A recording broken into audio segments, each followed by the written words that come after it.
My great-grandfather, who was a marginal farmer, had just passed away, leaving my great-grandmother a young widow with 2 sons and no source of income. To provide for her sons and their future, she had to move to a town nearby and make some difficult choices. She became a domestic servant, but still could only afford to send one of her sons to school. While the 2 boys were close in age, both in grade school, one was seen as being more responsible, while the other was a bit of a troublemaker. My great-grandmother opted to send the more responsible, diligent son, viewed as having more potential, into the workforce. He became a day laborer at a construction site. He would continue in that field for the rest of his life, never given the opportunity to gain new skills and gain higher level employment. The other son was sent to the local school, and that boy was my grandfather. Despite being seen as being less responsible, he continued through school and eventually became a police officer. Despite entering the workforce nearly a decade after his brother, his starting salary was exponentially higher. It was my grandfather's education and the eventual career that enabled my father to pursue his own education, which eventually allowed me to follow my own passions. The opportunity my grandfather was given impacted the trajectories of the generations to come. This personal story reflects that often repeated adage, talent is everywhere, but opportunity is not. Today's event is about education and technology. More specifically, it is about empowering the students of today to create the world of tomorrow.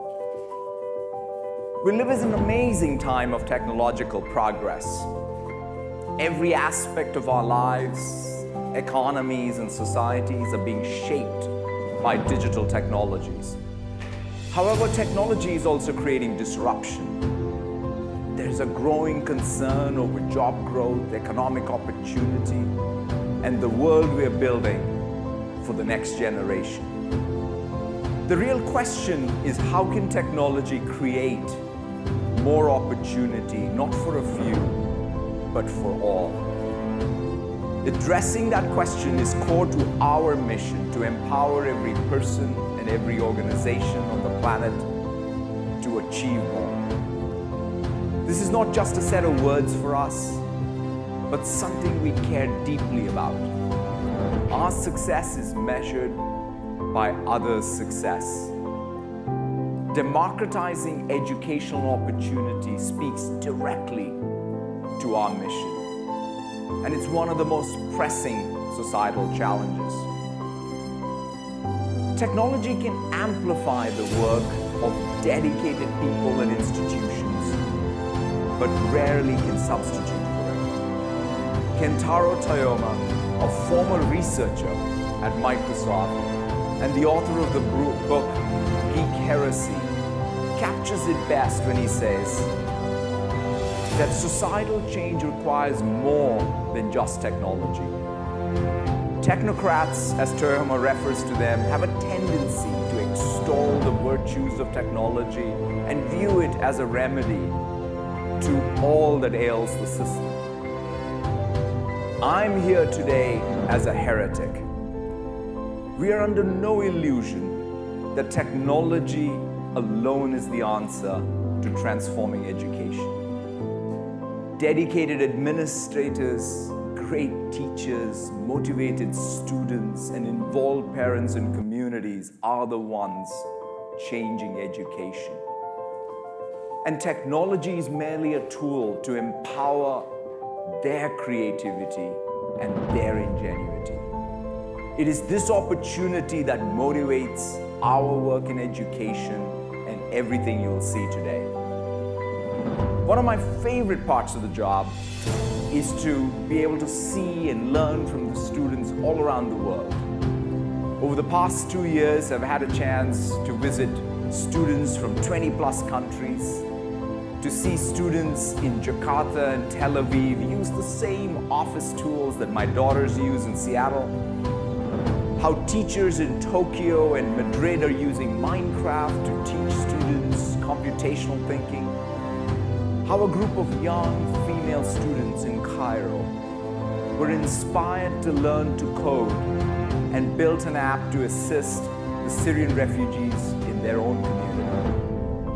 I've been struck by the commonalities amongst the students, their ingenuity, their thirst for learning, diversity and dreams for future. As I've spent time visiting these classrooms, a few things stick out to me each time.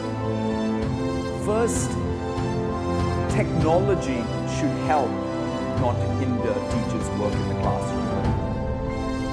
Teachers have constant demands on their time. They must create curriculum, grade tests and papers, manage classrooms, discipline, educate and inspire. Each time I leave a classroom, the job of a teacher makes my job look easy in comparison. Technology should make teachers' lives simpler and spark students' creativity, not distract from it. This is a top priority that we are focused on at Microsoft. Today you'll see how we're delivering an accessible, streamlined platform readily available to all classrooms. So teachers spend less time focused on technology and more time doing what they love doing, inspiring students. Secondly, the nature of work is changing drastically. Much of work today happens in teams, within groups of people working together to solve a problem, where the sum becomes greater than the parts. We need to prepare our students for this future and enable team-based learning experiences in the classroom. Amongst groups of students, between students and teachers, between teachers and parents, what you will see today is how any classroom can promote learning through collaboration, hubs for teamwork, personalized learning tools, and the ability to co-create. By empowering students to learn together, their educational opportunities get better. Third, we must prepare our students for tomorrow. Consider the report from the World Economic Forums and their jobs report. An estimated 65% of the students entering school today will have jobs that do not yet exist. Teachers know this, and they are hungry to equip their students for this future. They know that computational thinking and problem-solving skills are key to the future. But they also know that they need to take a much broader view of STEM by bringing STEM curriculum alongside reading, writing, design, and art will set these students up for success in the future. Throughout today's presentation, we will show you new technologies designed to address these needs. And most importantly, how technology can empower students and teachers to enhance learning outcomes and create a world of tomorrow. Lastly, democratizing educational opportunity must be inclusive of everyone, not just a select few. To me, this is something that's deeply personal. This includes students with disabilities and different learning styles. They must be given an opportunity to pursue their own dreams. Dyslexia is estimated to impact 1 in 5 people. 72% of the classrooms have students with special learning needs. Reading is an essential competency, and once a student falls far behind, it's difficult to catch up.